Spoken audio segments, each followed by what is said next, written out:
স্বীকৃতি দিয়েছিল। কিভাবে তারা বাংলাদেশের পাসপোর্টে ইসরায়েল ব্যতীত সকল রাষ্ট্রে গমনের যে নির্দেশনা ছিল সেখান থেকে ইসরায়েল শব্দটি রিমুভ করে দিয়েছিলেন, প্রত্যাহার করে নিয়েছিলেন। তার মানে দাঁড়ায় তারা ইসরায়েলকে স্বীকৃতি দিয়েছিল, অথচ তারা বাংলাদেশের মুসলমানদের পক্ষে, সারা পৃথিবীর মুসলমানদের পক্ষে মায়া কান্নাও কান্ত।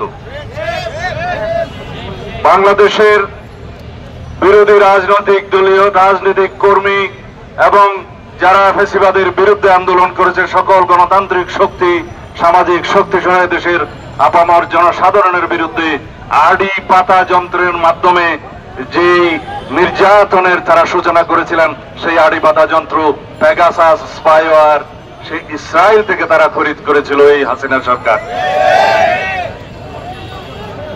আজকে যেখানে হাসিনা আশ্রয় নিন না কেন, বাংলাদেশের মানুষ সারা জীবন এই আওয়ামী ফ্যাসিবাদী ইসলাম বিদ্বেষী এই আওয়ামী লীগের বিরুদ্ধে